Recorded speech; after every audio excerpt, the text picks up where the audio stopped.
Je laisserai par la suite la primeur à Monsieur le Président l'UIA pour vous donner le détail en ce qui concerne les modalités pratiques d'adhésion des avocats stagiaires dans cette demeure qui s'appelle l'UIA. Monsieur le Président, à vous la parole. Merci beaucoup, Monsieur le bâtonnier. Et merci, messieurs les bâtonniers, messieurs les membres du Conseil de l'Ordre. Et la prochaine fois, j'espère, nous aurons aussi quelques magistrats, parce que les magistrats doivent être avec nous. L'état de droit, c'est des avocats indépendants, mais c'est aussi des magistrats indépendants. Et tant que nous n'avons pas les deux ensemble, nous ne savons pas fonctionner. Alors, pourquoi l'UIA ? Pourquoi l'UIA ? Je vais l'illustrer par une anecdote et par une citation littéraire. Il y a un peu plus de 5 ans, à la fin du mois de septembre 2010, j'avais organisé à Nice, au nom de l'UIA, le Forum méditerranéen des droits humains. Et nous parlions des droits des femmes. Bientôt, il va falloir parler des droits des hommes parce que je crains beaucoup. Je pense qu'on va avoir besoin d'un texte de protection des minorités. Mais nous parlions des droits des femmes et notamment des droits des femmes dans les pays d'islam. Et je me suis aperçu, en ouvrant le séminaire, qu'il me manquait un intervenant algérien. Et l'un de nos amis, qui est aujourd'hui au premier rang et qui a pris la parole tout à l'heure, je l'ai croisé dans un couloir, je lui ai dit, tiens, tu fais rien toi demain, donc tu vas venir parler. Il a été terrorisé, et il a travaillé toute la nuit pour préparer son intervention. Et il m'a dit qu'il avait perdu sa timidité ce jour-là. Vous l'avez entendu tout à l'heure, je ne vous dirai pas qui c'est, mais vous l'avez entendu tout à l'heure, il n'est plus timide. Et donc ce jour-là, j'ai compris que lui avait une petite utilité quelque part aussi dans notre développement personnel. Deuxièmement, vous avez beaucoup cité, Monsieur le bâtonnier, les auteurs européens. Je voudrais citer ce qui est pour moi l'un des plus grands philosophes du monde, qui est Monsieur Ibn Khaldoun, le Hadi Ibn Khaldoun, et quelque chose qui m'a beaucoup frappé quand j'ai lu les Prolégomènes à l'introduction à l'histoire universelle, qui est la différence entre les Bédouins et les sédentaires. Vous le connaissez tous, mais peut-être que les tout petits encore ne le connaissent pas. Ibn Khaldoun raconte que les Bédouins sont dans le désert, ils ont juste une robe de bure, de la vaisselle en bois, des choses très très légères. Quand il y a une décision à prendre, les sages se rassemblent et puis décident. Quand l'ennemi arrive, on met les chariots en cercle et tout le monde se bat pour défendre la tribu. Puis ils arrivent devant une ville. Ils disent, tiens, c'est joli une ville. Donc ils vont dans la ville, ils prennent la ville. Et à ce moment-là, ils découvrent les problèmes. Il faut alimenter la ville, il faut aller acheter des produits à l'extérieur, il faut administrer la ville. Et ceux qui étaient des Bédouins, maigres comme une trique, abandonnent la robe de bure parce que c'est un peu grossier, quoi. Ils prennent de la soie. Et on n'a plus besoin de transporter la vaisselle, donc on prend de la vaisselle en or. Et on grossit un peu, donc on n'a plus la force pour défendre la cité. Donc on engage des mercenaires pour défendre la cité. Et à ce moment-là, il y a une tribu de Bédouins qui arrive et qui prend la ville. Et juste pour vous dire pourquoi l'UIA. Ne soyez pas des citadins, soyez des Bédouins, c'est-à-dire des gens ouverts et des gens pour qui le mouvement est quelque chose de naturel. Et c'est là où l'UIA est l'un des instruments probablement le plus adapté pour nous aider tous à nous ouvrir sur l'extérieur, à comprendre les autres cultures et à comprendre que vous parliez tout à l'heure, Monsieur le bâtonnier, du monde qui est un village, c'est vrai. Et le monde est un village et nous sommes un peu au centre de ce monde. Nous sommes prisonniers, nous les avocats, entre deux plaques tectoniques qui sont en train de s'affronter et de se soulever, et qui sont l'un qui est notre domaine naturel, qui est la défense, c'est-à-dire la protection des libertés, et deux pressions extrêmement fortes. L'une qui est la pression sécuritaire, qui fait que les libertés tendent à diminuer, tendent à être agressées, et l'autre qui est la pression fiscale qui fait que l'on veut faire, par exemple, de l'avocat le délateur de son client, toutes choses qui sont absolument inconcevables pour nous. Et il faut pour ça que la profession soit forte. Monsieur Bâtonnier, vous me disiez il y a un mois qu'il faut montrer sa puissance pour ne pas avoir à s'en servir. Donc nous avons besoin de tous. Hein, et ne vous demandez pas ce que l'UIA va faire pour vous, mais demandez-vous ce que vous pouvez faire pour l'UIA. Aussi petit cela soit-il, ça sera toujours quelque chose qui va augmenter la force de travail, la puissance de l'UIA. Et cette puissance, elle n'est pas pour nous, elle est pour protéger l'État de droit. Alors, l'UIA, vous avez dit tout à l'heure qu'effectivement, c'est une organisation universelle. Nous représentons 2 millions d'avocats dans un peu plus de 110 pays. C'est la plus ancienne des organisations mondiales d'avocats. Et avec plusieurs missions, mais 3 sont très importantes et en ce moment prennent toute leur force. Les droits humains, et notamment la défense de la défense et l'état de droit, l'appui aux institutions professionnelles et la formation. Je vais revenir sur ces 3 sujets. La défense de la défense, c'est d'abord la protection de l'avocat, c'est aussi la protection du juge, mais c'est aussi la protection de l'avocat. Et les avocats, en ce moment, sont agressés dans le monde entier parce que nous sommes des empêcheurs de tourner en rond. Nous sommes des gêneurs pour la tendance sécuritaire, nous sommes des gêneurs pour la pression fiscale, nous sommes des gêneurs pour la puissance publique d'une façon générale. Et dans tous les pays, on cherche à nous faire taire. Pour prendre deux exemples, en France, les juges se sont permis d'écouter la conversation entre un avocat et son bâtonnier. Aux Pays-Bas, les juges se sont permis d'écouter les conversations entre un avocat et son client. C'est intolérable. En Turquie, certains de nos confrères défendaient les Kurdes, mais tout le monde doit être défendu, défendaient les Kurdes, ils ont été arrêtés. C'était une quarantaine. Ils ont été à leur tour défendus par des avocats, qui étaient une douzaine. Ceux-ci ont à nouveau été arrêtés. Autrement dit, on guillotine l'avocat de Landru. On guillotine l'avocat du meurtrier. On assimile l'avocat à son client. Et des exemples comme ça, je pourrais vous en citer partout dans le monde entier. J'en ai pris volontairement 2 qui tiennent aux 2 grandes branches du droit, c'est-à-dire la défense et le conseil. L'UIA a créé sous ma présidence, il y a quelques mois, l'Institut pour l'État de droit, l'UIA-IROL, pardon de cet acronyme qui est vraiment très vilain, mais c'est comme ça, il fallait faire chic, et donc il fallait faire un tout petit peu anglais aussi. Et nous avons regroupé tous les directorats des droits de l'homme que nous avions, l'indépendance de la profession, pour avoir une force de frappe plus importante.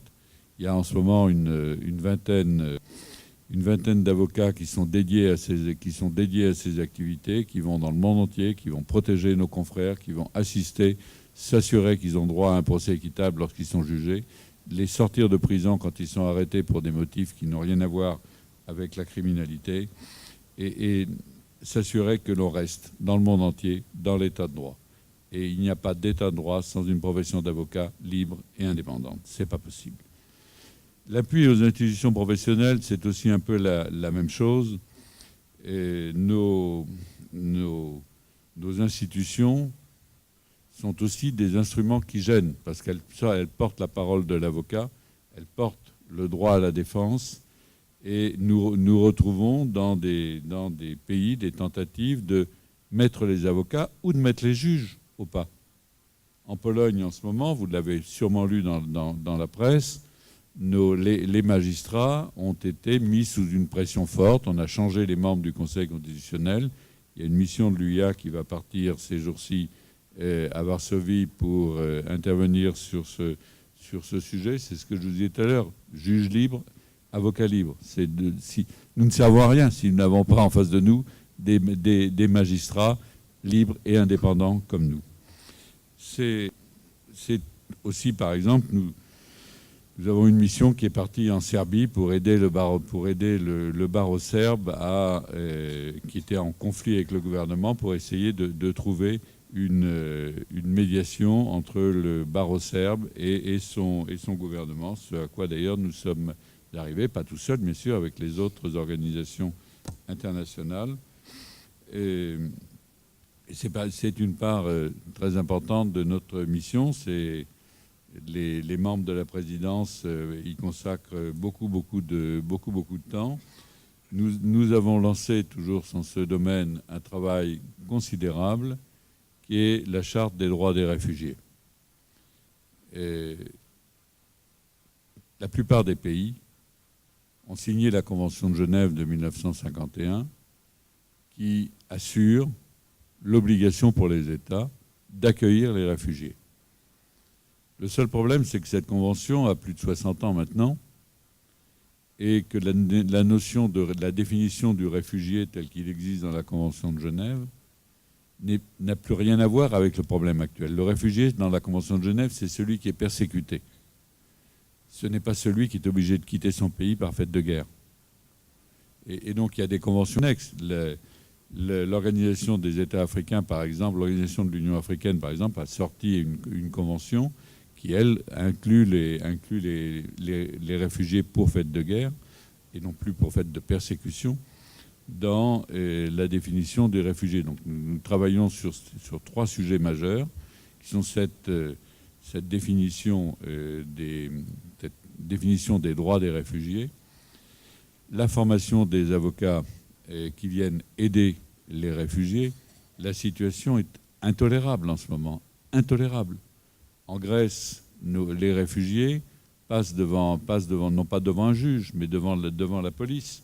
Ils n'ont même pas d'interprète, ils n'ont aucun accès aux droits, ils n'ont aucun accès aux instruments qui leur permettraient de se défendre. Et donc nous devons former les avocats. Et il y a un 3e sujet qui est tout aussi important, qui est le financement de ce travail. La profession ne peut pas assurer toute seule, la profession mondiale ne peut pas assurer toute seule le financement de ces projets. Et il faut rappeler aux États qu'ils ont l'obligation de financer l'aide juridictionnelle. C'est dans les principes de la Havane de l'ONU. Le troisième sujet, c'est la formation. Et nous savons que nous sommes aujourd'hui dans un droit qui n'est plus quelque chose de stable et de figé. Quand j'ai commencé à travailler il y a quelques années, il y avait des choses simples. Il y avait le Code civil, il y avait l'impôt sur les sociétés qui était à 50%, l'impôt sur les plus-values qui était à 15%. Aujourd'hui, je ne sais plus quel est le montant de l'impôt sur les sociétés. Je suis obligé d'aller ouvrir le code à chaque fois pour me rappeler quel est le montant et de m'assurer sur Internet que ça n'a pas changé dans la nuit. Notre environnement de travail est devenu quelque chose d'extraordinairement mouvant. Nos textes évoluent à une vitesse extraordinaire. Ils ont tendance à s'unifier sous l'effet de la mondialisation. Regardez le droit au HADA, par exemple, entre le droit au HADA, le droit des sociétés algériennes, le droit des sociétés marocaines, le droit européen des sociétés. On a un ensemble qui est extrêmement cohérent et qui se mondialise et qui se mondialise aussi par les effets de la pratique. Et donc ce droit évolue très très vite, et beaucoup plus vite que nous n'évoluons. Et là aussi, nous ne devons pas rester des sédentaires, nous ne devons pas rester des citadins, mais nous devons être en état d'anticipation de ce droit, être prêts à accueillir les modifications législatives. Nous avons tenu dans les pays du Maghreb une journée de travail et un séminaire sur l'informatique. Vous n'allez pas me croire, mais dans 10 ans, dans 15 ans, vous vous en souviendrez. Il y a aujourd'hui des logiciels qui savent sortir une consultation juridique tout seul. On met juste les faits dans la machine et la machine vous sort, l'ordinateur vous sort la consultation juridique. Alors vous n'y croyez pas et vous en souriez. Mais dans 10 ans, quand ça va arriver ici, elle dit ah bah oui, tiens, je fais comment maintenant? Je sers à quoi? Et donc ça aussi, nous devons l'anticiper. Nous devons savoir que notre métier ne se pratique plus aujourd'hui comme nous le pratiquions il y a quelques années, et que nous devons être constamment en état de réflexion, en état d'anticipation, et ne pas avoir peur d'aller vers de nouveaux horizons.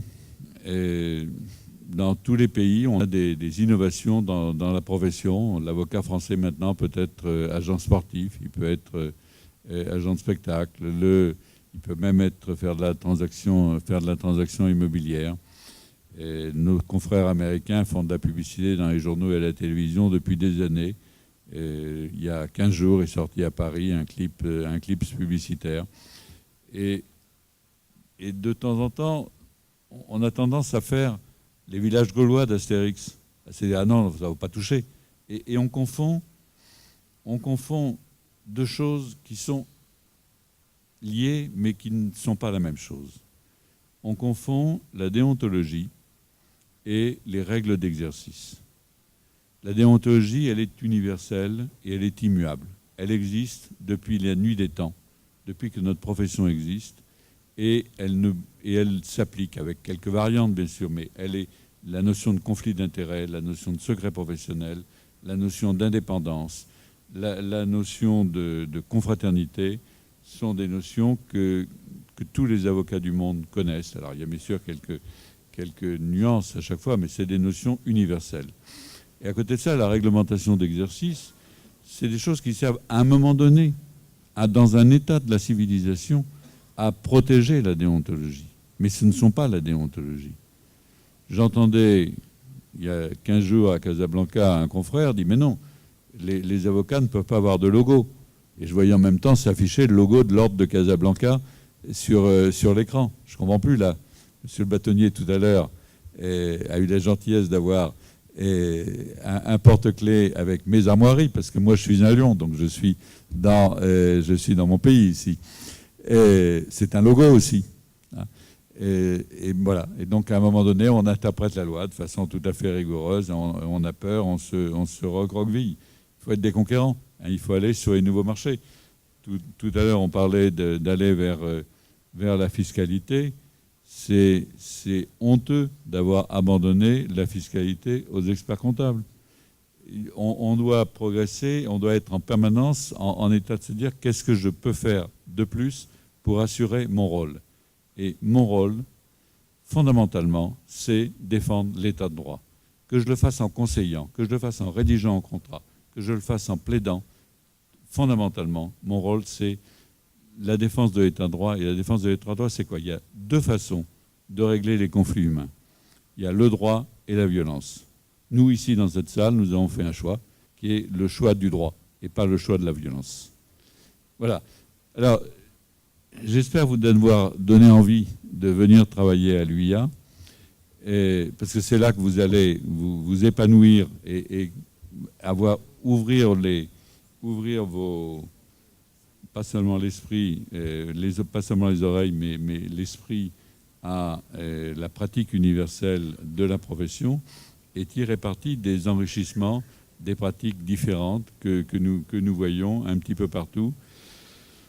Par exemple, il y a des choses comme ça qui font tache d'huile. En France, en 2011, nous avons sorti un texte nouveau sur l'acte d'avocat qui permet, et qui est maintenant intégré depuis la réforme du Code civil, qui est maintenant intégré dans le Code civil, qui donne des caractéristiques supérieures de validité à l'acte qui est contresigné par avocat.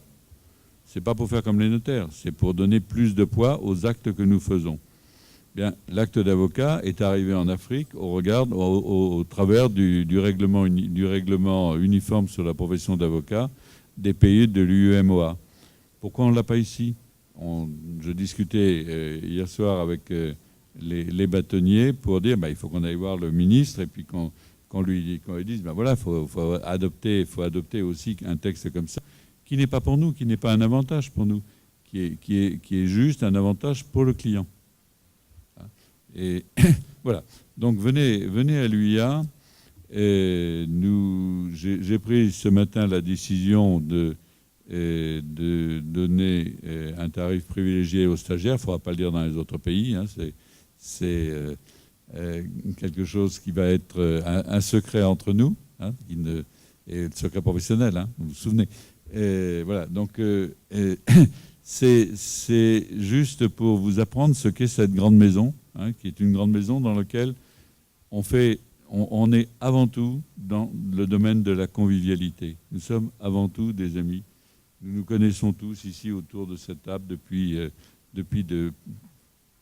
quelque temps.